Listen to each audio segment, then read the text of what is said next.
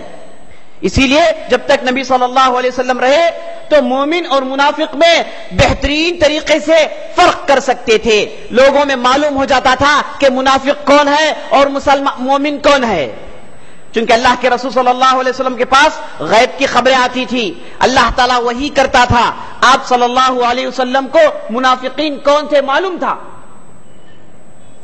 تو میرے دوستو یہ جو نفاق ہے یہ اللہ تعالیٰ اسے انتہائی ناپسند کرتا ہے۔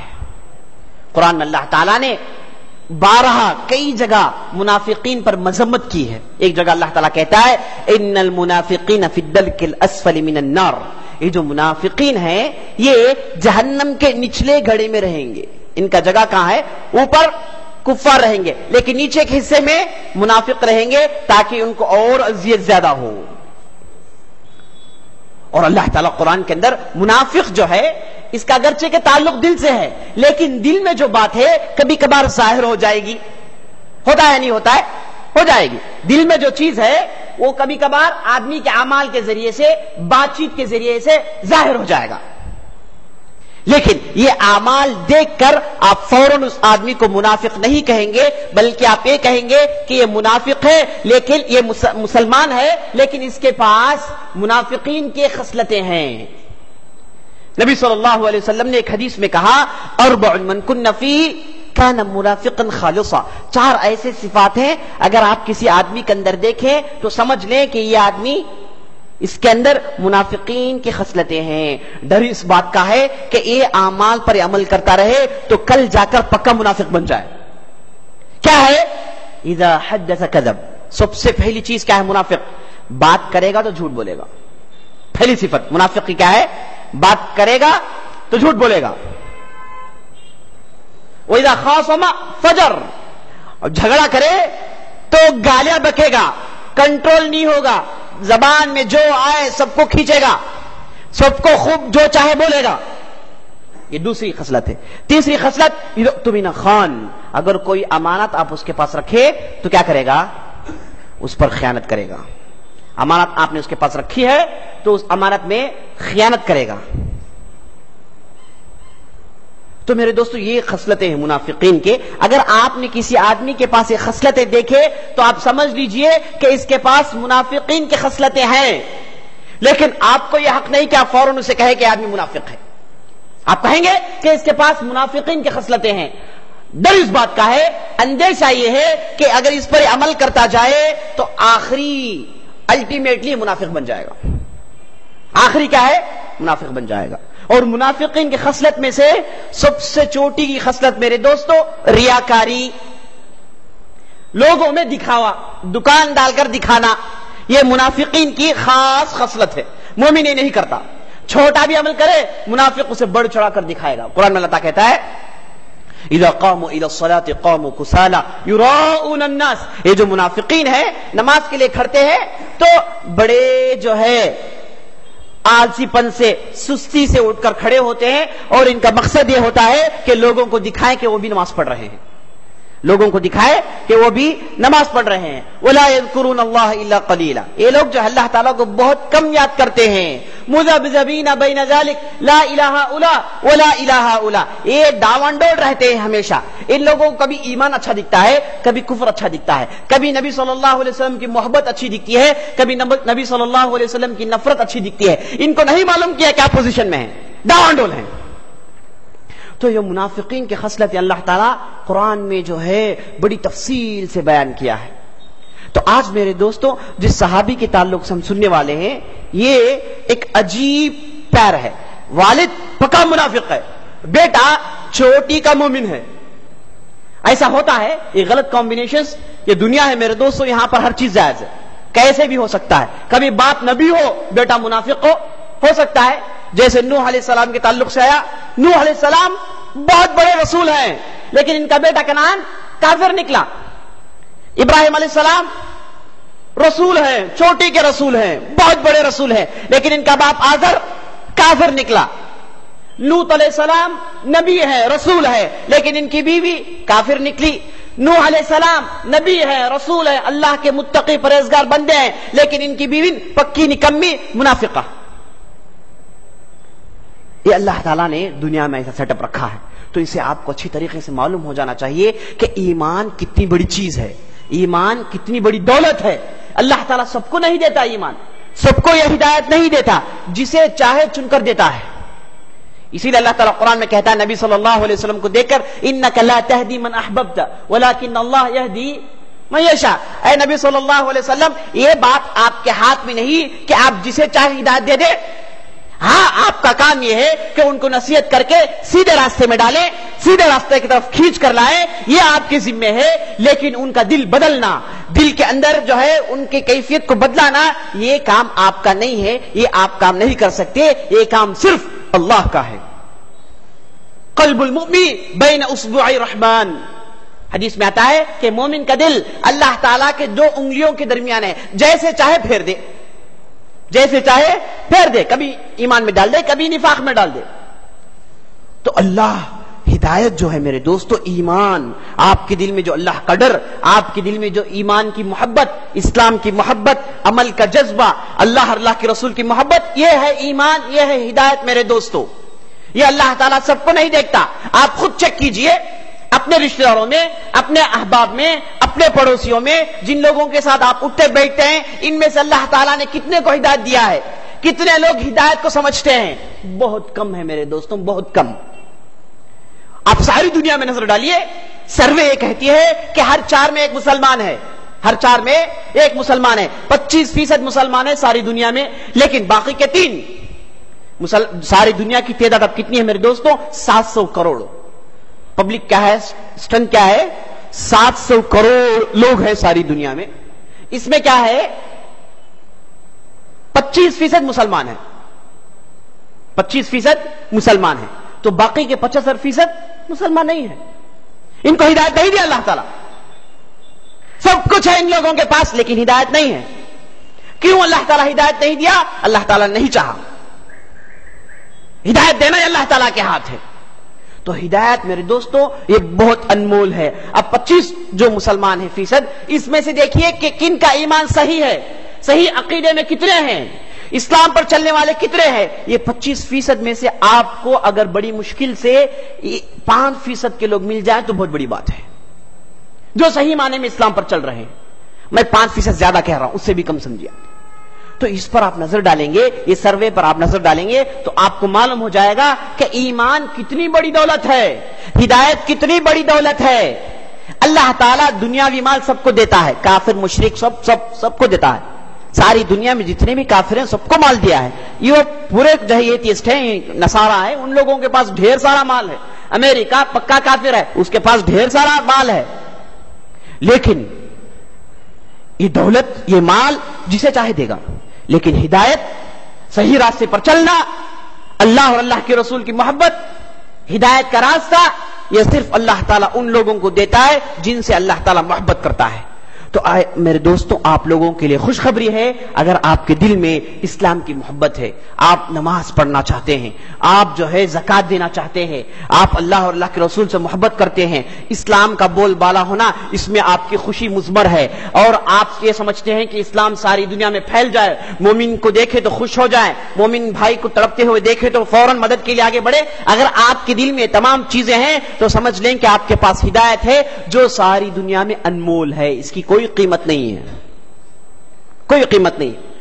تو آج ہم جس صحابی کے تعلق سے سننے والے ہیں ان کا نام ہے میرے دوستو عبداللہ بن ابی. عبداللہ بن ابی یہ صحابہ میں شمار ہوتے ہیں, انصاری صحابہ میں ان کا شمار ہوتا ہے. اور یہ میرے دوستو نبی صلی اللہ علیہ وسلم پر بالکل شروع کے دور میں ایمان قبول کر لیے. سب سے پہلے جب جو ہے ایک وفد گیا اسلام لانے کے لیے، جب وہ لوگ واپس آئے تو ان میں سے عبداللہ بن عبداللہ تھے جو فوراً دعوت اسلام پر لبیک کہا، اسلام مسلمان ہو گئے. ان کا جو باپ تھا اس کا نام تھا عبداللہ بن ابی. اس کا لقب ہے میرے دوستو رأس المنافقین، منافقین کا سردار. منافقین جتنے بھی ہیں اس کا سردار ہے یہ عبداللہ بن ابی. اللہ تعالیٰ کا کرنا دیکھیں میرے دوستو، جب مسلمان مکے میں تھے، ہجرت سے پہلے مکے میں تھے، تو یہاں پر کوئی منافق نہیں تھے. منافق نہیں تھے کیونکہ اسلام قبول کرنا کیا ہے، ایک تیز تلوار کی دھار پر چلنے کے برابر تھا. اسلام قبول کرنا موت کو دعوت دینے کے مترادف تھا، تو اتنا آسان نہیں تھا. تو جو لوگ واقعی پکے تھے وہی اسلام قبول کیے، جو ڈاواڈول تھے لوگوں کو ڈر کر خاموش رہ گئے، زبان نہیں کھولے، کچھ بھی نہیں کیے. لیکن جب اسلام مدینے میں آیا تو اسلام کو طاقت ملی، خلافت کا بیس جم گیا. تو اب کیا ہو گیا، سارا اسلامی کنٹری پھیل گیا، ہر طرف جو اسلامی تعلیمات ہیں. تو یہ چند لوگ ایسے تھے جو اسلام قبول کر لیے، اگرچہ کہ یہ دل پکے مسلمان، ان کے دل میں پکا اسلام داخل نہیں ہوا، ایمان داخل نہیں ہوا، لیکن لوگوں کو دیکھے مسلمان ہو گئے. مکے میں ایسا نہیں ہوتا تھا کیونکہ وہاں پر کیا ہے، کھٹن وادیاں ہیں، تکلیف ہے، امتحان ہے، ابتلا ہے. لیکن مدینے میں ویسا نہیں ہے، مدینے میں آرام ہے، سکون ہے. مسلمانوں کو اسلام کہنا، مومن کو ایمان بیان کرنا آسان تھا. اسی لیے مدینے میں ڈھیر سارے منافقین کی تعداد بڑھ گئی، منافقین زیادہ ہونے لگے. یہ لوگ جو منافق تھے، یہ جب دیکھے کہ اوس کا قبیلہ، خزرج کا قبیلہ، مدینے میں دو مشہور قبیلے ہیں، ایک خزرج ایک اوس، بہت بڑے قبیلے تھے. ان کے درمیان ہمیشہ کی لڑائی تھی. لیکن اسلام آنے سے پہلے چند دنوں پہلے ان لوگوں نے آپس میں اتفاق کر لیا اور تمام لڑائی کو انہوں نے تھام لیا، لیکن دل میں لڑائی تھی. تو مدینے میں دو مشہور قبیلے تھے. جب اسلام آیا مدینے میں تو دونوں قبیلے کے لوگ بڑی تیزی سے آگے بڑھ بڑھ کر اسلام قبول کیے. تو جب قبائل میں جو لوگ در پردہ دل میں ایمان نہیں گھسا تھا، ان لوگوں نے دیکھا کہ ان کے بھائی مسلمان ہو گئے، فلاں قبیلے کے لوگ مسلمان ہو گئے، فلاں لوگ مسلمان ہو گئے، فلاں ایمان ہو گئے. تو ان لوگوں نے بھی کیا کیا، دباؤ میں آ کر، مجبوری میں آ کر کیا کہا، لا الہ الا اللہ محمد رسول اللہ کہہ کر مسلمانوں کے لسٹ میں آ گئے. تو یہ جو منافقین تھے ان کا سردار تھا میرے دوستوں یہ عبداللہ بن ابی. یہ اس کے تعلق سے مورخین لکھتے ہیں کہ نبی صلی اللہ علیہ وسلم مدینے میں آنے سے پہلے اس کی حالت یہ تھی کہ دونوں قبیلے کے لوگ، اوس اور خزرج کے لوگ اسے سردار مان چکے تھے. اس کا رسوخ اور اس کا اثر اتنا تھا کہ دونوں قبائل والے اسے بڑا مانتے تھے. تھا بھی بڑے ڈیل ڈول کا آدمی، بڑے جسے کا آدمی، طویل قامت، اونچا تھا، دراز تھا اور گورا تھا، اور اس کے پاس سرداری کے پورے اوصاف تھے. تو دونوں قبیلے والوں نے اسے سردار مان لیا. یہاں تک مسئلہ پہنچ گیا کہ ان لوگوں نے ایک تاج بھی بنا لیا تاکہ یہ تاج اس کے سر میں رکھ کر پورے قبائل والے سے بادشاہ مان لے. لیکن ہوا یہ کہ اللہ تعالیٰ کرنا یہ ہوا کہ نبی صلی اللہ علیہ وسلم نے مکے میں توحید کی دعوت شروع کی، توحید بیان کرنا شروع کیا، لوگوں کو لا الہ الا اللہ محمد رسول اللہ کی طرف دعوت دی. تو ڈھیر سارے لوگ مسلمان ہو گئے اور وہ ہوا مدینے کو پہنچی تو مدینے میں بھی لوگ مسلمان ہونا شروع ہو گئے. یہ مسئلہ جو عبداللہ بن سلول کا، عبداللہ بن ابی بن سلول کا، راس المنافقین کا، منافقین کے سردار کا، یہ ٹھنڈا پڑ گیا. نبی صلی اللہ علیہ وسلم کو دیکھے پورے اس میں بزی ہو گئے، پورے ایمان میں بزی ہو گئے. تو اس کے مسئلے کو ایسے ہی چھوڑ دیا اور اس کے بعد اس پر زیادہ غور نہیں کیے. دیکھتے ہی دیکھتے ہوا ہے کہ نبی صلی اللہ علیہ وسلم ہجرت کر کے مدینہ آ گئے. تو مدینہ جیسے ہی آئے تو عبداللہ بن ابی کے پورے چیزوں پر پانی پھیر دیا گیا. اب یہ معمولی آدمی بن گیا. تو دیکھا کہ پورے لوگ مسلمان ہو گئے ہیں. اب یہ چونکہ سردار تھا تو اس کے لیے زیبا نہیں دیتا کہ خاموشی سے رہیں، مخالفت کریں. تو اس نے جو ہے خاموشی سے دل پر پتھر رکھ کر لا الہ الا اللہ محمد رسول اللہ کہہ کے اسلام میں داخل ہو گیا، مجبوری کے ساتھ.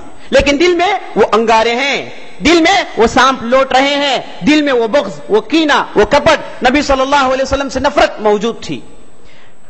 اس کا شیوا یہ تھا کہ جب نبی صلی اللہ علیہ وسلم کے سامنے آتا، مومنین کے سامنے آتا، اسلام کی تعریف کرتا، ایمان کی تعریف کرتا، نبی صلی اللہ علیہ وسلم کی تعریف کرتا. لیکن جب پیچھے جاتا تو جو ہے دانتیں کس کس کر ان کے خلاف بولتا، انگاریں بھڑکاتا، فتنے جو ہے شروع کرنے کی کوشش کرتا تھا. اس کے تعلق سے مورخین لکھتے ہیں کہ یہ جمعے کی نماز کے لیے سب سے پہلے چلے جاتا تھا اور مجلس میں بیٹھ جاتا تھا. جیسے ہی نبی صلی اللہ علیہ وسلم آتے یہ لوگوں کو درمیان اٹھ کے کھڑ کر کہتا, اے لوگو تم لوگ بہت جو ہے خوشمند نیک بخت ہو, تم لوگ بہت جو ہے خوش نصیب ہو کہ تمہارے درمیان رسول اللہ صلی اللہ علیہ وسلم آئے ہیں جو آخر الزمان ہے, نبی آخر الزمان ہے, ان کے بعد کوئی نبی آنے والا نہیں ہے, تم لوگ بہت جو ہے محظوظ لوگ ہو. اس کے بعد نبی صلی اللہ علیہ وسلم کی تعریف کرتا, کہتا لوگوں کہ یہ رسول ہیں, ان کی اطاعت کرو, ان کی اطاعت کریں گے تو تمہارے لیے جنت ہے, اگر ان کی مخالفت کریں گے تو تمہارے لیے بربادی ہے. برملا نبی صلی اللہ علیہ وسلم کے خطبے سے پہلے اس کا خطبہ ہوتا تھا تعریف میں. نبی صلی اللہ علیہ وسلم سنتے اور خاموش رہ جاتے. لیکن یہی منافق جب اپنے لوگوں کے ساتھ ملتا تو کس کس کے نبی صلی اللہ علیہ وسلم کے خلاف بولتا اور جی بھر کے غیبت کرتا. اللہ تعالیٰ نے قرآن میں اسی طرف اشارہ کیا ہے, وَإِذَا لَقُوا الَّذِينَ آمَنُوا قَالُوا آمَنَّا وَإِذَا خَلَوْا إِلَى شَيَاطِينِهِمْ قَالُوا إِنَّا مَعَكُمْ إِنَّمَا نَحْنُ مُسْتَهْزِئُونَ. یہ جو ایسے منافقین ہیں, اگر یہ لوگ جو ہے مومنین کے ساتھ ملتے ہیں تو کہتے ہیں کہ ہم بھی مومن ہیں, ہم بھی ایمان لائے ہیں, ہم بھی نماز پڑھتے ہیں, لیکن جیسے ہی ان کے جو ہے ہم پلوں کے ساتھ مل بیٹھتے ہیں تو فوراً کہتے ہیں کہ اصل میں ہم تمہارے ساتھ ہیں, ان لوگوں کے ساتھ صرف ایکٹنگ کرتے ہیں, یہ ہمارا جو ہے شیوا ہے لوگوں کو دھوکہ دینے کا. تو اللہ تعالیٰ کہتا ہے اللہ یستہزئ بہم, اللہ تعالیٰ ان کو دھوکہ دے رہا ہے, اللہ تعالیٰ ان کے ساتھ مذاق کر رہا ہے اور اللہ تعالیٰ ان کو ڈیل دے رہا ہے کہ یہ لوگ ان کی منافقت میں اور آگے جائیں اور گمراہی میں اور آگے جائیں اور اچانک پکڑ لے, اچانک ان لوگوں کو اللہ تعالیٰ پکڑ لے. تو آج ہمارے معاشرے میں بھی ایسے بہت سارے لوگ ہیں, داڑھی والوں کو دیکھے, نمازیوں کو دیکھے تو ماشاءاللہ یہ بھی کیا ہے, نمازی ہیں, نماز کے بارے میں جو ہے دین کے بارے میں. اور بعض لوگوں کا مسئلہ یہاں تک پہنچ جاتا ہے کہ دقیق مسائل میں بحث, انشورنس لینا کی نہیں کی, اس میں طویل 2-3 گھنٹے بحث, وہاں گئے جو سود میں 2-3 گھنٹے بحث, لیکن باہر نکلے تو سب سے پہلے وہی سود لیتے, سب سے پہلے وہی انشورنس لیتے, سب سے پہلے بھائی وہ بولیں گے, بھائی الگا کا کام, الگا داڑیاں رکھ لے گے, بولیں گے وہ سب کر دنیا میں رہنے ہوں گا, لے جی پورا سود خوب لے کے سود لیتے. لیکن مومنین کی جماعت میں جمع ہوتے ایماندار, نماز کے پابند, کبھی نماز نہیں پڑھتے, نماز کٹے مانا پڑھو یہ, لیکن اپنے لوگوں کے پاس گئے, بھائی نماز چھوڑو جی بعد میں پڑھ لیں گے پورا ملا کے رات میں. ایسے لوگ بہت ہیں, افسوس کے ساتھ کہنا پڑ رہا ہے, ایسے لوگ بہت ہیں. اگر ایسے لوگ کسی معاشرے میں رہیں گے وہ معاشرہ ترقی نہیں پائے گا. مومنین جب تک پکے نہ ہو, مسلمان جب تک پکے نہ ہو, وہ معاشرہ ترقی نہیں کر سکتا. وہ مسلمان معاشرہ بولنے کے لیے ہے, صرف کام کا نہیں ہوگا. بالکل ایسی مثال ہے ان لوگوں کی کہ یہ لوگ جو ہے ایسے لکڑے ہیں جو اندر سے خالی ہیں, کھوکھل لکڑے ہیں. تو بالکل جو ہے منافقین کا سردار ہے. منافقین مدینے میں ایسا ہی کرتے تھے, جب صحابہ کے ساتھ ملتے تو ایمان اور آخرت جنت کی باتیں, اور اپنے منافقین کے ساتھ ملتے تو نبی صلی اللہ علیہ وسلم کے خلاف بولتے, خوب غیبت کرتے, فلاں کے تعلق سے بات کرتے, فلاں کے تعلق سے بات کرتے, قرآن کے آیتوں کا ٹھٹا مذاق اڑاتے, نبی صلی اللہ علیہ وسلم کی دعوت کا ٹھٹا مذاق اڑاتے. یہی منافق کے تعلق سے آتا ہے, عبداللہ بن ابی کے تعلق سے, کہ یہ اپنے لوگوں کے ساتھ ملتا تو خوب کس کے باتیں کرتا. ایک مرتبہ ہوا یہ کہ نبی صلی اللہ علیہ وسلم کو خبر ملی کہ سعد بن عبادہ ایک بہت بڑے صحابی ہیں, وہ خزرجی ہیں, عبداللہ بن ابی کے ہم قبیلے تھے. تو یہ بیمار پڑ گئے, تو یہ خبر نبی صلی اللہ علیہ وسلم کو ملتی ہے. تو آپ صلی اللہ علیہ وسلم نکل کر جو ہے سعد بن عبادہ کے گھر میں جاتے ہیں تو راستے میں دیکھتے ہیں کہ پورے خزرج والے جمع ہوئے ہیں, بیٹھ کر بات کر رہے ہیں. تو آپ صلی اللہ علیہ وسلم نے جو ہے موقع کو غنیمت جانا, بہترین موقع سمجھا, کیونکہ مجلس میں کافر بھی تھے اور چند مسلمان بھی تھے. تو آپ صلی اللہ علیہ وسلم نے ادھر ٹھہر کر دعوت کا کام شروع کیا, لوگوں کو جو ہے لا الہ الا اللہ کیا ہے, توحید کیا ہے, یہ بتایا. اس مجلس میں عبداللہ بن ابی بیٹھا تھا, یہ فوراً اٹھ کر نبی صلی اللہ علیہ وسلم کے ساتھ گستاخی سے پیش آیا. بولا کہ یہ باتیں آپ ان لوگوں کے پاس جا کر کرو جو آپ کی باتیں سنتے ہیں, یہ خامخواہ ہمارے علاقے میں آ کر یہ آپ نے کیا باتیں شروع کر رکھی ہیں, یہ کیا کیا باتیں ہم کہہ رہے ہیں, یہ باتیں اپنے لوگوں کے پاس جا کر کرنا. ایسے ویسے باتیں کرتا ہے. آپ صلی اللہ علیہ وسلم بڑے دل شکستہ ہوتے ہیں, اب وہاں پر جو ہے مجلس میں بعض مسلمان بھی تھے، وہ لوگ بھی اٹھ کر کھڑے ہو گئے، بولے کہ عبداللہ تو خاموش ہو، تجھے نہیں معلوم کہ تو کس سے ہم کلام ہے، یہ نبی صلی اللہ علیہ وسلم ہے، یہ رسول اللہ ہے، ان کے ساتھ ایک گستاخی قابل برداشت نہیں ہے۔ اٹھ کر وہ ڈانٹے تو مسئلہ یہاں تک پہنچ گیا کہ دونوں کے درمیان ہاتھا پائی ہو جائے، لڑائی شروع ہو جائے۔ تو آپ صلی اللہ علیہ وسلم دیکھے تو کہے کہ بھائی خاموش رہ جانا، میں خود چلے جاتا ہوں۔ یہ کہہ کر آپ صلی اللہ علیہ وسلم وہاں سے نکل کر سعد بن عبادہ کے پاس جاتے ہیں، جا کر ان کی زیارت کرتے ہیں، ان کے لیے دعا دیتے ہیں، اور اس کے بعد کہتے ہیں کہ سعد، تمہارے جو قبیلے کا یہ جو عبداللہ ہے، اس تعلق سے آپ کی رائے کیا ہے؟ آپ نے نہیں دیکھا اس نے میرے ساتھ کیا گستاخی کی ہے، کیا کیا باتیں اس نے نہیں کیا ہے؟ تو ساتھ کہتے ہیں اللہ کے رسول، اصل ماجرا یہ ہے کہ اسے ہم لوگوں نے بادشاہ مان رکھا تھا، اسے ہم لوگوں نے اپنے سر پر بٹھا رکھا تھا، اس کی ڈھیر ساری عزت کرتے تھے، اس کے ساتھ اچھا سلوک کرتے تھے، اسے بڑا مانتے تھے، لیکن جب آپ مدینے میں آ گئے تو اس کے پورے چیزوں پر پانی پھیر دیے، پورا مسئلہ اس کا ختم ہو گیا۔ تو یہ جو ہے وہ بغض کی وجہ سے، وہ حسد کی وجہ سے بھڑک رہا ہے۔ اے اللہ کے رسول صلی اللہ علیہ وسلم، آپ ان سے جو ہے نظر انداز کیجئے، ان کو مت دیکھیے۔ ایسے کام کرتا تھا۔ اور جب اس کا جو ہے خطرناک نفاق اس وقت ظاہر ہوا جب جنگ احد کا مسئلہ پیش آیا۔ جنگ احد جو ہے یہ اسلام کا دوسرا معرکہ ہے جو 3 ہجری میں پیش آیا۔ یہ ایسا جنگ تھا جس میں نبی صلی اللہ علیہ وسلم کے خلاف بعض کامیں ہوئے۔ سب سے پہلا کام یہ ہوا کہ آپ صلی اللہ علیہ وسلم چاہتے تھے کہ مدینے میں رہ کر لڑائی لڑیں، یہ چاہتے تھے آپ صلی اللہ علیہ وسلم، لیکن اکثر صحابہ کی یہ رائے تھی کہ ہم مدینے سے باہر نکل کر احد کے پاس جا کر لڑیں گے تاکہ مدینے میں لوگ حفاظت سے رہیں، اور ہم بستی کے باہر لڑ کر ان لوگوں کو بھگا دیں گے۔ لیکن نبی صلی اللہ علیہ وسلم نے کہا کہ میری رائے یہ ہے کہ مدینے میں لڑیں گے۔ لیکن جب صحابہ نے پوروں نے جو ہے یہ رائے دی کہ مدینے کے باہر جا کر لڑیں گے تو آپ صلی اللہ علیہ وسلم نے بھی اس رائے کو مان لیا۔ اور جب آپ صلی اللہ علیہ وسلم زرہ پہن کر اپنے جو ہے حجر مبارک سے باہر نکلے تو بعض صحابہ آ کر بولے، جس میں بڑے بڑے صحابہ تھے، اے اللہ کے رسول، آپ کی رائے کے مطابق کیجئے، آپ جو ہے مدینے میں رہ کر لڑیے۔ تو نبی صلی اللہ علیہ وسلم نے کہا کہ اگر کوئی نبی یہ زرہ پہن لے تو اس کے لیے زیبا نہیں دیتا کہ وہ گھر میں جا کر بیٹھے، پہن لے ایک مرتبہ، اب اس کے بعد جہاد ہے بس۔ یہ کہہ کر آپ صلی اللہ علیہ وسلم اپنے صحابہ کو لے کر نکلتے ہیں جن کی تعداد 1000 کی تھی۔ یہ عبداللہ بن ابی تھا، اس نے فتنے کی سوچی۔ اس نے کیا کہا کہ نبی صلی اللہ علیہ وسلم، اے محمد رسول اللہ، ہم لوگوں نے جو ہے آپ پر جو بیعت کی تھی وہ یہ تھی کہ ہم آپ کی حفاظت مدینے میں کریں گے، ہم آپ کی حفاظت مدینے میں کریں گے۔ اب آپ لڑائی مدینے سے باہر لڑنا چاہتے ہیں تو میری رائے یہ ہے کہ ہم آپ کا ساتھ نہیں دیں گے۔ یہ کہہ کر یہ ظالم نے اثناء راستے میں جا رہے تھے، احد کے قریب تھے، تو اپنے 300 لوگوں کو لے کر نکل گیا، 1000 کی تعداد 700 میں بدل گئی۔ اتنا بڑا ظلم اس نے کیا، لیکن آپ صلی اللہ علیہ وسلم نے صبر کیا۔ اور اس کے بعد جب بنو قینقاع کا مسئلہ پیش آیا تو اس نے در پردہ پیچھے سے یہ یہودیوں کا ساتھ دیا۔ بنو نذیر کا مسئلہ آیا، یہودیوں کا ساتھ دیا، اور جو ہے دوسرے مسائل پیش آیا، بنو قریظہ کا مسئلہ پیش آیا، اس نے منافقین کا ساتھ، یہودیوں کا ساتھ دیا۔ یہود اور منافق آپس میں بھائی بھائی ہیں، یہود اور منافق آپس میں سگے بھائی ہیں، یہ جو چاہتے ہیں وہ کریں گے، وہ جو چاہتے ہیں کریں گے۔ دونوں کے خون میں، گھٹی میں نفاق سرایت کر گیا ہے۔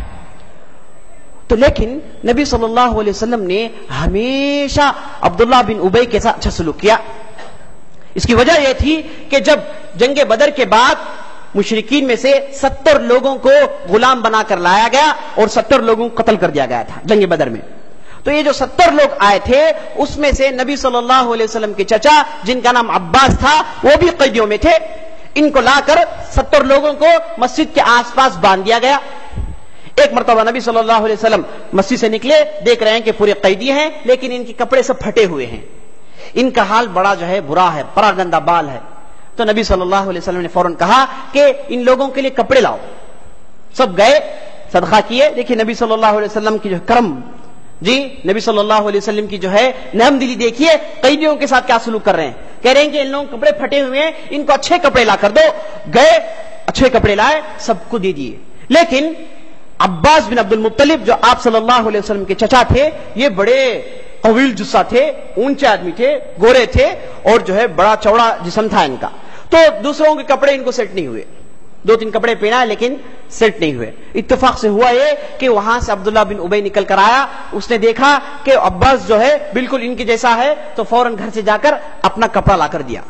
تو نبی صلی اللہ علیہ وسلم نے اس ظالم سے صرف ایک کپڑا لیے اور عباس کو دے دیے. یہ احسان نبی صلی اللہ علیہ وسلم عبداللہ بن ابی کے وفات تک باقی رکھے.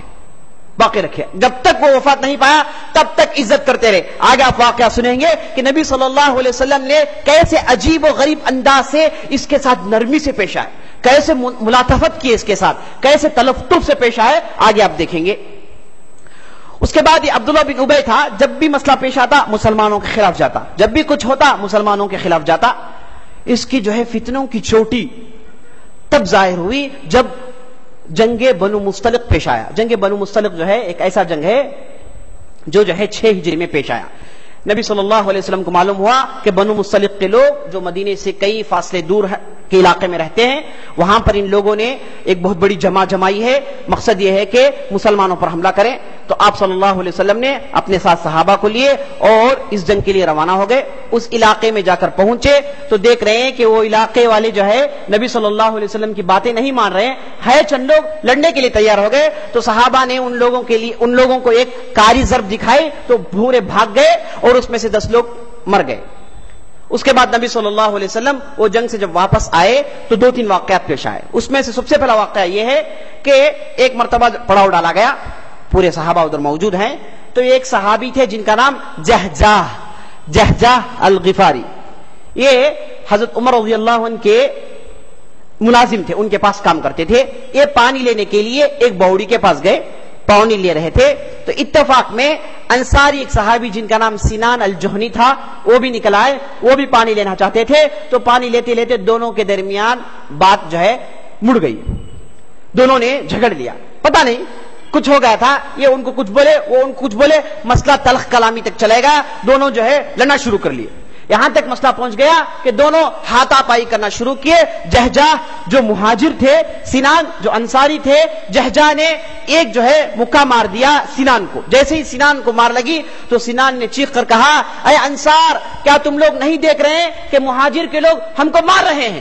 تو انصار جو ہے ان کی دعوت پر لبیک کہہ کر ڈھیر سارے لوگ جمع ہو گئے. اور اس کے بعد جہجہ نے دیکھا کہ انصار آ گئے ہیں تو انہوں نے مہاجرین کو پکارا تو پورے مہاجر ادھر جمع ہو گئے.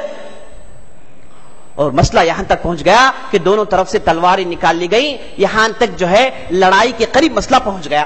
نبی صلی اللہ علیہ وسلم کو یہ شورش سنائی دی, یہ غلغلہ سنائی دیا. تو آپ صلی اللہ علیہ وسلم اپنے خیمے سے باہر نکل کر جو ہے جیسے ہی نبی صلی اللہ علیہ وسلم آئے پورے تھم گئے. آ کر نبی صلی اللہ علیہ وسلم نے کہا کہ میں نے ایسے جو ہے باتوں کو سنا ہے جس کا تعلق جاہلیت سے ہے. جاہلیت کا دعویٰ ہم نے سنا ہے. جاہلیت میں لوگ عصبیت کرتے ہیں, اپنے قبیلے والوں کو بلاتے ہیں, جب بھی لڑائی پیش آ جائے عصبیت سے کام لیتے ہیں, کہتے ہیں کہ بھائی میرے لوگ آ جاؤ, تمہارے لوگ تمہارے پاس آ جائیں, تو لڑائیاں چھڑ جاتی ہیں. تو نبی صلی اللہ علیہ وسلم کہتے ہیں کہ جاہلیت کا دعویٰ ہے کہ اپنے خاندان والوں کو بلائیں, اپنے قبیلے والوں کو بلائیں, اپنے لوگوں کو بلائیں. یہ جاہلیت کا دعویٰ ہے. دعوها فإنها ممتنہ. اے لوگوں یہ دعوے کو چھوڑ دو, ایسے ندا لگانا, ایسا پکارنا یہ بالکل جو ہے بدسلوکی ہے. یہ چیزوں کو تم لوگ چھوڑ دو. نبی صلی اللہ علیہ وسلم ایسی تاکید کرتے ہیں. اور اس کے بعد نبی صلی اللہ علیہ وسلم کہتے ہیں کہ کیا کوئی مسئلہ ہے, دونوں مل جاؤ بس. اس کے بعد پورے صحابہ پکڑے جہجہ کو اور سنان کو, دونوں کو یہاں تک نہیں چھوڑا کے دونوں گلے لگا لیے. بولے کہ لپٹو جی, دونوں کو لپٹا کے جو ہے مسئلہ تھما دیے. دیکھیے نبی صلی اللہ علیہ وسلم کو دیکھتے ہی پورے خاموش ہو گئے. جہجہ کو بولے کہ خاموش ہو جاؤ, خاموش ہو گئے. سنان کو بولے خاموش ہو جاؤ, خاموش رہ گئے. ایک لفظ بھی اف تک نہیں بولے. تم نے معلوم نہیں انہیں کیا کرا, کیا بولا انہیں, دکھا دو مارا انہیں, ایسے باتیں کچھ بھی نہیں بولے. جیسے ہی نبی صلی اللہ علیہ وسلم نے بولا کہ خاموش رہ جاؤ, خاموش, دل میں ہزار مسئلہ ہے لیکن حکومت نبوی ہے, خاموش ہو جاؤ بس. خاموش ہونے میں مسئلے کا خاتمہ ہے. آدمی بولے گا, زیادہ بکے گا تو مسئلہ ہے, لڑائی ہو جائے. اگر کوئی تھمانے کے لیے آئے تو تھم جائیں. یہی کیا ہے عقل مند اور یہی ہمت ہے. اب ہمارے لوگ کیا ہیں, بالکل الٹے ہیں. کوئی تھمائے نہیں, دور دور رہتے, کوئی تھمانے ہے تو اچھلتے. جی چھوڑو جی, مار تو بھائی, کیا بولا انہیں, جی انہیں جو اس خاندان کو کھینچتا, انہیں میرے قبیلے کو کھینچتا جی ایسا. لیکن یہ صحابہ تھے, نبی صلی اللہ علیہ وسلم کے ساتھ رہ کر بالکل راست باز ہو گئے تھے. ان کے اخلاق بالکل سنہرے ہو گئے تھے. نبی صلی اللہ علیہ وسلم نے کہا کہ خاموش رہ جاؤ تو خاموش رہ گئے بس. اب سنان نے میرے لیے کچھ کہا, جہجہ نے سنان کے لیے کچھ کیا ہے, سب بھول گئے. اور دونوں صحابہ کو جو ہے دونوں نے گلے لگوایا. اور اس کے بعد بولے کہ نبی صلی اللہ علیہ وسلم اس کے بعد ایسے مسائل نہ آئیں. یہ کہہ کر نبی صلی اللہ علیہ وسلم اپنے خیمے کی طرف چلے گئے، لیکن عبداللہ بن ابی کو یہ موقع ہاتھ آ گیا. اس نے چاہا کہ یہ بہترین موقع ہے تاکہ اور فتنے آگے بڑھائیں. یہ کیا کیا، چند لوگوں کو ہم خیال کے جمع کیا، ایک جگہ بیٹھ گیا، سر لگا کے پورے بیٹھ گئے. بولے کہ یہ جو ہے کیا کر رہے ہیں مہاجرین، یہ لوگ کیا، ان لوگوں کی اتنی ہمت کہ ہمارے خلاف ہاتھ اٹھا رہے ہیں.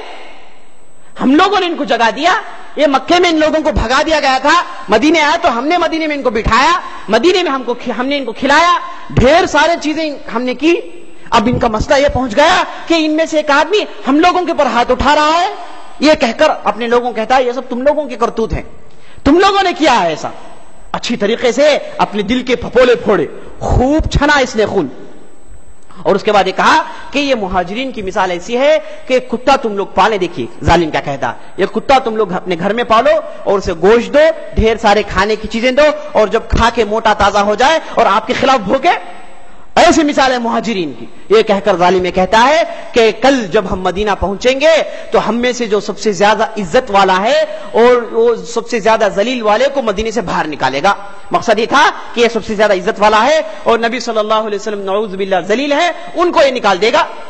یہ مجلس میں ایک صحابی، چھوٹے صحابی جن کا نام تھا زید بن ارقم، بیٹھے ہوئے تھے. ان کو یہ بات بالکل پسند نہیں آئی. چھوٹے تھے، معلوم ہو گیا کہ یہ آدمی جو ہے ظلم چھڑک رہا ہے، زہر اگل رہا ہے. فوراً اٹھتے ہیں، نبی صلی اللہ علیہ وسلم کے بارگاہ میں جاتے ہیں، جا کر پوری باتیں کہہ کر سناتے ہیں کہ عبداللہ بن ابی نے ان کی مجلس میں ایسی ایسی باتیں کی. نبی صلی اللہ علیہ وسلم بے قرار ہو جاتے ہیں. دوسرے صحابہ بھی آ جاتے ہیں. نبی صلی اللہ علیہ وسلم کہتے ہیں کہ دیکھو عبداللہ بن ابی نے کیا کیا کیا. یہ بچے جن کا نام زید بن ارقم تھا، یہ اٹھ کر سب کو سناتے ہیں. تو نبی صلی اللہ علیہ وسلم کو تھوڑا یقین آتا ہے، تو نبی صلی اللہ علیہ وسلم کہتے ہیں کہ جاؤ عبداللہ بن ابی کو بلا لاؤ. جاتے ہیں، عبداللہ بن ابی کو بلا لاتے ہیں، پوچھتے ہیں کہ کیا تم نے ایسا کہا، تم نے ایسی ایسی باتیں کہی. تو عبداللہ بن ابی قسم کھا کھا کر کہتا تھا کہ میں نے ایسا نہیں کہا، میں نے ایسا نہیں کہا، میں نے ایسا نہیں کہا. جھوٹ بولنا کیا ہے میرے دوستو؟ منافق کی علامت ہے. قسم کھا کر کہتا میں ایسا نہیں کہا. لیکن مومن کیا ہے؟ قسم کھاتا ہے تو بالکل درست کہتا ہے. حدیث میں آتا ہے، نبی صلی اللہ علیہ وسلم کہتے ہیں من اقسم باللہ ابر، اگر کوئی مومن بندہ قسم کھائے آپ مان لے اس قسم کو. قسم کھا کر بولے میں نے ایسا نہیں کیا، آپ کے ایمان کا تقاضا ہے کہ اس کی بات کو مانے. قسم کھا لیا نا سامنے والا، بات کو مان لو. یہ مت کہو کہ جھوٹی قسم کھایا جی نے، انہیں منافق، یہ آپ کا حق نہیں ہے. سامنے والا قسم کھا لیا، آپ اس بات کو ماننا ضروری ہے. اور فقہی مسائل میں بھی جب اگر اختلاف پیش آ جائے، اگر جو ہے ایک پر دوسرے نے دعویٰ کیا ہے تو دعویٰ جس پر کیا گیا وہ انکار کر رہا ہے، تو ویسی صورت میں اگر وہ قسم کھا لے تو قاضی اس کے قسم کو قبول کر کے اس کے مطابق فیصلہ سنائے گا، اس کے مطابق فیصلہ سنائے گا. تو قسم کھائے مومن تو اس قسم کی ویلیو ہے، وہ قسم کھائے تو اسے مانے. لیکن یہ دیکھیے ظالم منافق قسم کھا کر کہتا ہے کہ میں نے ایسا کچھ بھی نہیں کہا، میرا یہ کرتوت نہیں رہا. تو نبی صلی اللہ علیہ وسلم کو سمجھ میں نہیں آیا کہ اس بچے کی باتوں کو مانے اور یہ بڑے ڈیل ڈول کے آدمی، بڑے عمر دراز آدمی کے گدھے کی عمر جس کی ہے اس کی بات مانے. نبی صلی اللہ علیہ وسلم معلوم نہیں ہوا. نبی صلی اللہ علیہ وسلم خاموش رہ گئے. لیکن یہ صحابی تھے جو چھوٹے صحابی زید بن ارقم، انہوں نے بالکل سچ کہا تھا. وہ بہت دل شکستہ ہوتے ہیں، بہت غمگین ہوتے ہیں، سیدھا دوڑ کر اپنے خیمے میں جاتے ہیں اور جا کر سوتے رہے، روتے رہے. اللہ تعالیٰ کو ان کا یہ فعل بہت پسند آیا تو یہ ایک مکمل سورت نازل کی جس کا نام ہے سورۃ المنافقین، جس میں اللہ تعالیٰ نے منافقین کے پورے پول کو کھول دیا. منافقین نے جو جو کرتوتیں کی خاص طور پر اس سفر میں پورا اللہ تعالیٰ نے بیان کر دیا. اللہ تعالیٰ کہتا ہے یقولون لئن رجعنا الى المدینة ليخرجن العز منها الاذل وللہ العزة ولرسولہ وللمؤمنین ان المنافقین لا يعلمون. جو ہے منافقین میں سے بعض لوگ یہ کہتے ہیں کہ اگر یہ لوگ مدینہ جائیں تو ان میں سے جو عزت والا ہے وہ ذلیل کو باہر نکالے گا. بالکل یہ الفاظ زید بن ارقم نبی صلی اللہ علیہ وسلم کو کہہ سنائے تھے، بالکل وہی لفظ اللہ تعالیٰ قرآن میں نازل کر دیا. تو نبی صلی اللہ علیہ وسلم بہت خوش ہوئے، زید بن ارقم کو بلائے. چھوٹے تھے، ان کا کان پکڑ کر بولے یہ لونڈے کا کان بالکل سچا ہے، بولے کہ بچے کا کان بالکل سچا ہے. یہ کہہ کر جو ہے وہ صحابی کو جو ہے دلاسا دیتے ہیں تو چھوٹے صحابی بہت خوش ہو جاتے ہیں. تو اس کے بعد نبی صلی اللہ علیہ وسلم یہ مسئلہ بڑے صحابہ کے سامنے پیش کرتے ہیں تو حضرت عمر کو بہت غصہ آتا ہے، اور حضرت عمر کا ڈائلاگ سب کو مشہور، سب جانتے ہیں کہ کیا کہنا، اٹھ کر کہتے ہیں اذن لیا رسول اللہ اضرب عنقہ، اے اللہ کے رسول صرف اجازت دیجئے اس جو ہے ظالم کے سر کو اڑا دیتا ہوں۔ نبی صلی اللہ علیہ وسلم نے کہا نہیں نہیں، اگر ایسا ہم کریں گے تو مدینے میں لوگ یہ کہیں گے کہ محمد اپنے ساتھیوں کو قتل کر رہا ہے، چونکہ ابی بن کعب نبی صلی اللہ علیہ وسلم کی جماعت میں ہے، مسلمانوں کے ساتھ اٹھتا بیٹھتا ہے، مسلمان کا حق اسے حاصل ہے، اگرچہ کہ منافق ہے لیکن ظاہری طور پر مسلمان ہے۔ تو نبی صلی اللہ علیہ وسلم نے کہا کہ مدینے میں یہ بات پھیل جائے گی، مدینے میں لوگ یہ کہیں گے کہ نبی صلی اللہ علیہ وسلم محمد اپنے ساتھیوں کو مار رہے ہیں۔ اس کے بعد عمر کہتے ہیں کہ اللہ کے رسول اگر ایسا مسئلہ ہے تو اے اللہ کے رسول معاذ بن جبل کو حکم دیجئے، وہ بھی بالکل وہی قبیلے کے ہیں، خزرج کے قبیلے کے ہیں وہ، یا پھر دوسرے صحابی کا نام لیتے ہیں، کہتے ہیں ان دونوں میں سے کسی کو حکم دے، اور یہ لوگ بھی جو ہے اس منافق سے ناک میں دم آ گیا ہے، بیزار ہیں، یہ بھی چاہتے ہیں قتل کر دے، لیکن نبی صلی اللہ علیہ وسلم کہتے ہیں کہ چھوڑ دو اسے، ایسے ہی چھوڑ دو۔ لیکن یہ جو منافق جن کے بیٹے جو پکے مومن تھے، ایسا ایمان جو فلک الافلاق تک رفعت کر گیا، بہت بڑے مومن تھے، ان کو یہ خبر پہنچتی ہے تو سیدھا نبی صلی اللہ علیہ وسلم کے پاس نکل آتے ہیں، آ کر کہتے ہیں اللہ کے رسول صلی اللہ علیہ وسلم مجھے معلوم ہے کہ میرے باپ نے کیا کیا، اس کے جو ہے کرتوت اور اس کے جو ہے بدسلوکیاں میں اسے واقف ہوں، اے اللہ کے رسول آپ مجھے اجازت دیجئے میں اس کا گلا مار دیتا ہوں، میں اس کا جو ہے گلا مار دیتا ہوں، میں اسے قتل کر دیتا ہوں، بیٹا ہے۔ لیکن جو مسئلہ ایمان کا گیا، رسول کا گیا، اللہ کا گیا، پورے رشتہ داریاں کنارے کر دو۔ اللہ تعالیٰ قرآن میں جا کہتا ہے لا تجد قوما یؤمنون باللہ والیوم الآخر یوادون من حاد اللہ ورسولہ ولو كانوا آباءهم او ابناءهم او اخوانهم او عشيرتهم اولئک كتب في قلوبهم الایمان وأیدهم بروح منه۔ اے نبی صلی اللہ علیہ وسلم آپ ان مومنین کو دیکھیں گے جو اللہ اور اللہ کے رسول پر ایمان لاتے ہیں، اگر کوئی اللہ اور اللہ کے رسول کے خلاف جائے تو یہ لوگ خاطر میں نہیں لاتے، ان کی باتوں سے اپنے کان نہیں دھرتے، اگرچہ کہ وہ لوگ باپ ہیں، اگرچہ کہ وہ لوگ بیٹے ہیں، اگرچہ کہ وہ لوگ بھائی ہیں، اگرچہ کہ وہ لوگ ایک ہی قبیلے کنبے کے ہیں، نہیں، ایمان کا مسئلہ آ گیا کسی کی نہیں چلے گی۔ اب دیکھیے عبداللہ آ کر کہتے ہیں اللہ کے رسول حکم دیجئے، میرا باپ ہے میں مار دیتا ہوں، اگر کوئی دوسرا مارے گا تو ہو سکتا ہے مجھے رنج ہو سکتا ہے مجھے تکلیف ہو کہ فلاں آدمی کے تعلق سے میرے دل میں بغض پیدا ہو جائے، اے اللہ کے رسول یہ کام میں خود کر دیتا ہوں، حکم دیجئے آپ۔ نبی صلی اللہ علیہ وسلم کہتے ہیں کہ یہ بات اچھی نہیں ہے، ایسا نہیں کرنا چاہیے، کہہ کر جو ہے عبداللہ کو تھما دیتے ہیں، لیکن عبداللہ پھر بھی نہیں تھمے۔ جب مدینے کو جو ہے قافلہ پہنچ رہا تھا، عبداللہ سب سے پہلے آگے بڑھے، مدینے کے دروازے کے پاس کھڑ گئے اور سب کو جانے دیا۔ جب عبداللہ بن ابی آیا تو تلوار نکال کر روک دیے، بولے کہ تو اندر نہیں جائے گا ظالم، بولے کہ سب جائیں گے تو اندر نہیں جائے گا، جب تک نبی صلی اللہ علیہ وسلم کی طرف سے اجازت نہیں مل جائے میں تجھے نہیں چھوڑوں گا۔ تو عبداللہ جو ہے گہرام مچا دیتا ہے، بڑبڑاتا ہے، چیختا ہے، چلاتا ہے، کہتا ہے کہ خزرج والو دیکھو تم لوگوں نے کیا کیا ہے، میرے بیٹے کو میرے خلاف کر دیا، میرا بیٹا مجھے روک رہا ہے، میرا بیٹا میرا لختے جگر جس سے میں نے پالا پوسا سب کچھ کیا، لیکن معاملہ یہ ہو گیا کہ آج تلوار نکال کر میرے خلاف ہو کر کھڑ گیا۔ چیختا ہے چلاتا ہے، لیکن عبداللہ بولے نہیں، تو چاہے ہزار بھی چیخے، جب تک مجلس نبوی سے یہ فتویٰ صادر نہ ہو جائے کہ تجھے اندر داخلہ دے دے میں ہرگز نہیں چھوڑوں گا۔ سن کر کھڑے ہو جاتے ہیں، نبی صلی اللہ علیہ وسلم کی خبر ملتی ہے تو نبی صلی اللہ علیہ وسلم فوراً عبداللہ کو کہہ بھیجتے ہیں کہ عبداللہ یہ حرکت صحیح نہیں ہے، چھوڑ دو انہیں۔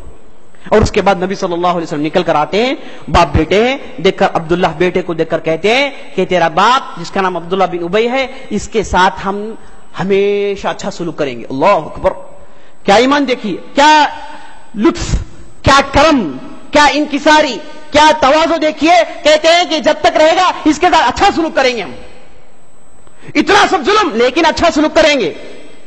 اور اس ظالم نے ماں عائشہ ام المومنین عائشہ بنت ابی بکر پر اس نے کیا کیا، کیچڑ اچھالا، ان پر جو ہے اس نے تہمت لگائی، یہی ظالم تھا، وہ مسئلے کو جو ہے پھونکنے والا، اس مسئلے کو جو ہے آگے بڑھانے والا، پھیلانے والا یہی ظالم تھا۔ لیکن نبی صلی اللہ علیہ وسلم کہتے ہیں کہ جب تک عبداللہ بن ابی زندہ رہے گا ہم اس کے ساتھ اچھا سلوک کریں گے۔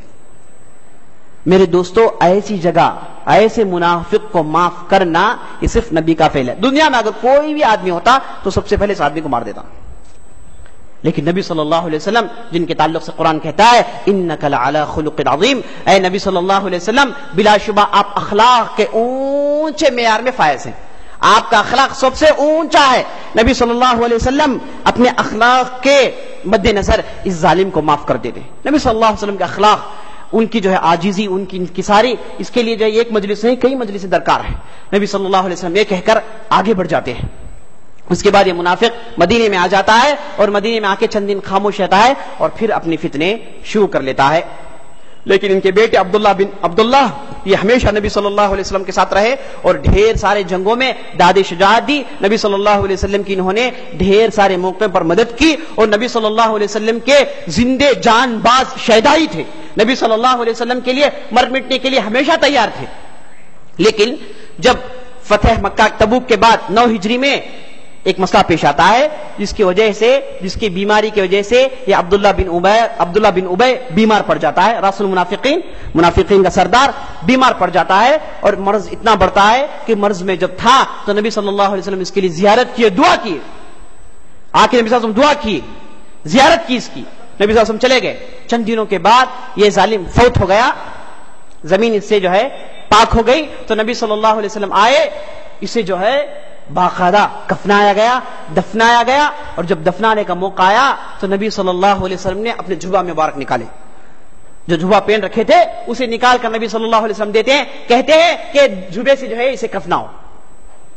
بڑے بڑے صحابہ کو پسند نہیں ہے، بولے کہ اللہ کے رسول آپ کا جبہ جس میں آپ کا پسینہ ہے، آپ کا پسینہ اور جہنم سے کوئی تعلق نہیں ہے، اے اللہ کے رسول آپ ہرگز ایسا مت کیجیے۔ نبی صلی اللہ علیہ وسلم بولے نہیں چھوڑو، اس آدمی کو ذات میں ہم ہمیشہ اچھا سلوک کریں گے، جبہ نکال کر دیتے ہیں اور جبے کے ذریعے سے اسے کفنایا جاتا ہے۔ اللہ اکبر، دیکھیے کیسے اخلاق تھے۔ اور اس کے بعد جو ہے جب دفنانے کا مسئلہ آیا، نماز کا مسئلہ آیا، اللہ کے رسول صلی اللہ علیہ وسلم آگے بڑھ رہے ہیں، اس بار عمر کو رہا نہیں گیا، عمر بہت غصے میں آتے ہیں، آ کر نبی صلی اللہ علیہ وسلم کی گریبان کو پکڑ لیتے ہیں، کہتے ہیں کہ اللہ کے رسول آپ ہرگز نماز مت پڑھائیے، کیا آپ نہیں جانتے قرآن میں اللہ تعالیٰ نے کہا سواء علیہم استغفرت لهم ام لم تستغفر لهم لا يغفر اللہ لهم۔ اے نبی صلی اللہ علیہ وسلم آپ ان کے لیے استغفار کریں یا پھر نہ کریں، ہم ان کو معاف نہیں کریں گے، ہم ان کو معاف نہیں کریں گے۔ ایک دوسری جگہ ولو استغفرتهم 70 مرہ، اے نبی صلی اللہ علیہ وسلم اگر آپ 70 مرتبہ بھی استغفار کریں ہم ان لوگوں کو معاف کرنے والے نہیں ہیں۔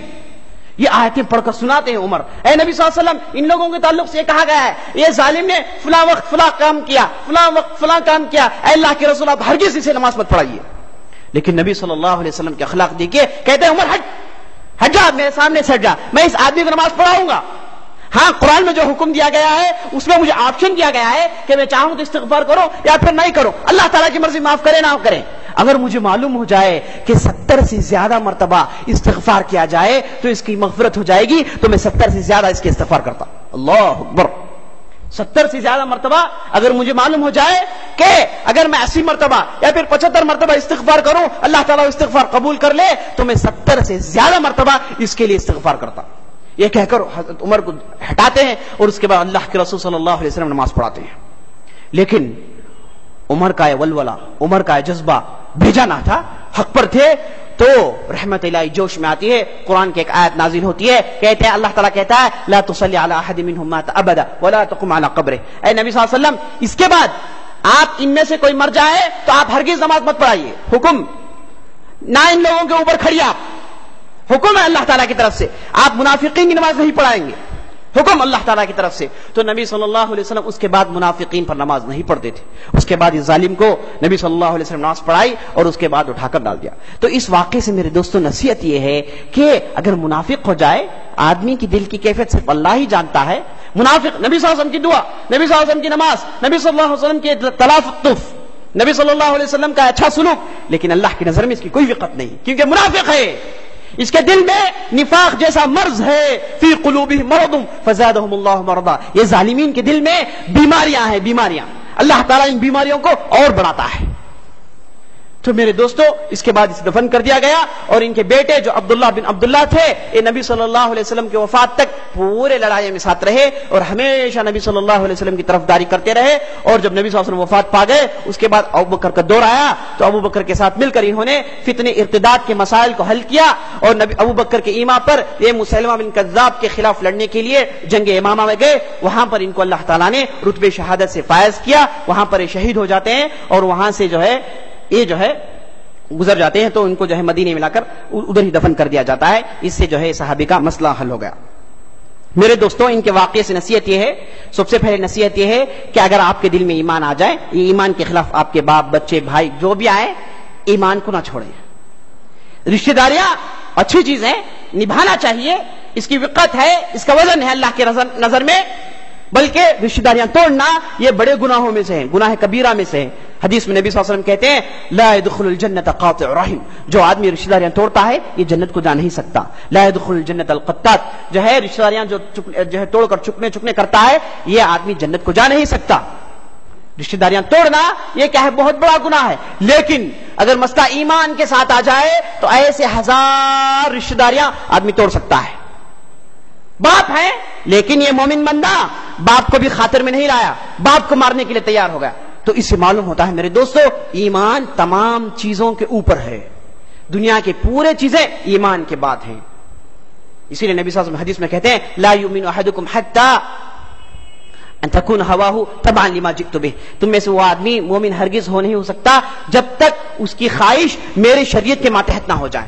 آپ کی ہزار خواہشیں اگر شریعت کے مطابق ہیں تو آپ مومن ہیں. اگر آپ کی خواہشیں آپ کا جذبہ شریعت کے حدود سے باہر ہے تو یہ جذبات یہ خواہشات کو اسلام نظر انداز کرتا ہے، اسلام کی نظر میں اس کی کوئی وقت نہیں. تو ایمان میرے دوستوں یہ تمام چیزوں پر اوپر ہے، اس کی حفاظت کے لیے آپ ہزار چیزیں کر سکتے ہیں. دوسری نصیحت ان کی زندگی سے یہ ہے میرے دوستوں کہ آدمی کو چاہیے کہ اگرچہ کہ وہ منافق ہیں اچھا سلوک کریں، ظاہری طور پر اس کا اچھا سلوک کریں. منافق ہے بول کے اسے ہر بار گالیاں دے دینا، اسے ہر بار دھتکاتے رہنا، یہ کام آپ کا نہیں ہے. اور اس کے بعد منافق کی معرفت، یہ فلاں منافق ہے فلاں منافق ہے، یہ تو نبی صلی اللہ علیہ وسلم کے زمانے سے ختم ہو گیا. اب اس دور میں جیسے بتایا میں کسی کو پوائنٹ آؤٹ کر کے منافق نہیں کہہ سکتے، یہ مسئلہ ختم ہو گیا. تو اگر آپ نے کسی کے پاس ایسے برے خصلت دیکھے، منافقین کی خصلت دیکھی، آپ اپنے اخلاق کو پامال نہ کریں، آپ اپنے اخلاق باقی رکھیں، آپ اپنا اسلوب باقی رکھیں، نرمی سے پیش آئیں، خندہ پیشانی سے ان کے ساتھ پیش آئیں. بس اسی سے اپنی بات ختم کرتا ہوں اور اللہ تعالیٰ سے دعا کرتا ہوں کہ اللہ تعالیٰ ہمیں جو بھی کہا جو بھی سنا اس کے مطابق عمل کرنے کی توفیق بخشے. سبحان ربک رب العزة عما يصفون وسلام على المرسلين والحمد لله رب العالمين. أخرجت للناس تأمرون بالمعروف وتنهون عن المنكر وتؤمنون بالله ولو آمن أهل الكتاب لكان خيرا لهم منهم المؤمنون وأكثرهم الفاسقون